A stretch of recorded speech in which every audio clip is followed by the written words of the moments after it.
ইলিশ সম্পদ উন্নয়ন প্রকল্প ব্যবস্থাপনা আওতায় ইলিশ অভয়াশ্রমে মার্চ ও এপ্রিল মাসে গ্রীষ্মকালীন সময়ে যারা মাছ ধরেন নাই তাদের জন্য মৎস্য অধিদপ্তর যে খাদ্য সহায়তা কর্মসূচির আয়োজনটি করেছে। আজকে অনুষ্ঠানের সভাপতিত্ব করছেন নড়িয়া উপজেলা নির্বাহী অফিসার জনাব মোহাম্মদ কায়ুম খানের নেতৃত্বে আজকে প্রধান অতিথি হিসেবে উপস্থিত রয়েছেন শরীয়তপুর 2-এর মাননীয় সংসদ সদস্য আলহাজ শফিকুর রহমান কিরণ।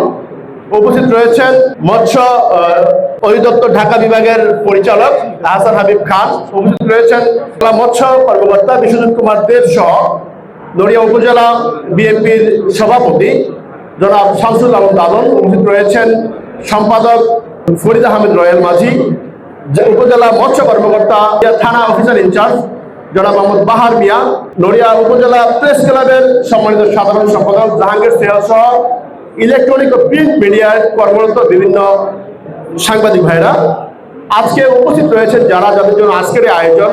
আমাদের আমিষের অভাব যারা পূরণ করে থাকেন মৎস্যজীবী ছাড়া সকলকে জানাচ্ছি আজকের অনুষ্ঠান এবং আমার পক্ষ থেকে সালাম ও শুভেচ্ছা অভিনন্দন।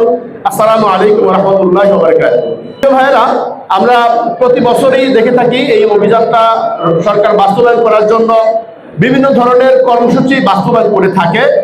আর এই কর্মসূচির অংশ হিসেবে যারা এই সরকারের যে পরিকল্পনা, এই পরিকল্পনা বাস্তবায়নে আপনারা যারা সহযোগিতা করে থাকেন, যারা সরকারের এই কথা মানার জন্য আপনারা নদী ত্যাগ করে থাকেন, নদীতে নামেন না। আর নদীতে না নামার কারণে সরকার এই 2টা মাস যে আপনারা ত্যাগ স্বীকার করতেছেন, সেই ত্যাগটা স্বীকার করার জন্যই কিন্তু সরকার চিন্তা করেছে আপনার এই 2 মাস আপনারা কিভাবে চলবেন।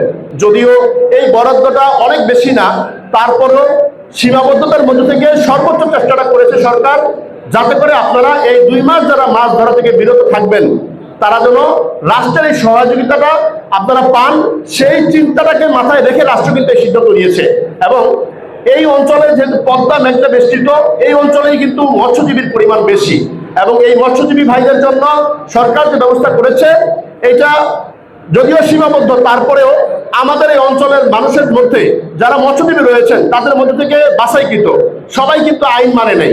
আমার এর আগের একটা প্রোগ্রামের কথা মনে আছে, আমাদের নড়িয়া উপজেলা বিএনপির সভাপতি শামসুল আলম দাদন সাহেব বলেছেন যে এখানে যে পরিমাণ মৎস্যজীবী রয়েছে সেই পরিমাণ বরাদ্দ না আসার কারণে আমরা যাদেরকে দিচ্ছি তারা হয়তো বা মাঠের নদীতে নামছে না, কিন্তু যারা পাচ্ছে না তারা কিন্তু ঠিকই নদীতে নেমে যাচ্ছে।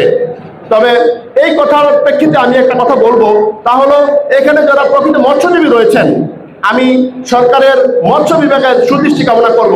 আপনারা যেহেতু অনেকদিন আগে এই কার্ডগুলো হয়েছে, অনেক মানুষ নিহত হয়েছে, আবার নতুন মৎস্যজীবী সৃষ্টি হয়েছে, আপনারা এই কার্ডগুলো যদি স্বচ্ছতার সহিত আপনার আপ টু ডেট করেন তাহলে এখানে প্রকৃত মৎস্যজীবী যারা রয়েছে তাদেরকে আপনি নির্ণয় করে যদি এই বরাদ্দটা আনতে পারেন তাহলে আশা করা যায় সরকারের এই প্রকল্পটা বাস্তবায়ন করা সম্ভব। যে 2 মাস নদীতে কেউ নামবে না, কোনো মাছ ধরবে না, এরপরও আমরা দেখি অনেক মানুষ কিন্তু নদীতে নেমে যায়।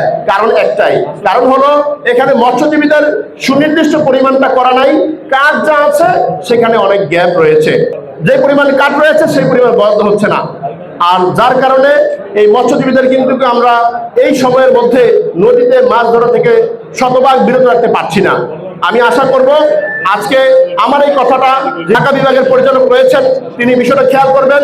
যে আজকের প্রধান অতিথির মাধ্যমে আমি জানাতে চাই যে আজকে যে মৎস্যজীবীদেরকে কার্ড দেওয়া হলো, যেই খাদ্য সহায়তা দেওয়া হলো, এই খাদ্য সহায়তাটা যেন শতভাগ নিশ্চিত হয় এবং এখানে প্রকৃত ছেলেদেরকে ফাইন্ড আউট করা হয়, এই আশাবাদ ব্যক্ত করে সকলকে আমার অন্তর থেকে সাধুবাদ ও শুভেচ্ছা অভিনন্দন জানিয়ে আজকের মধ্যে এখানে শেষ করছি।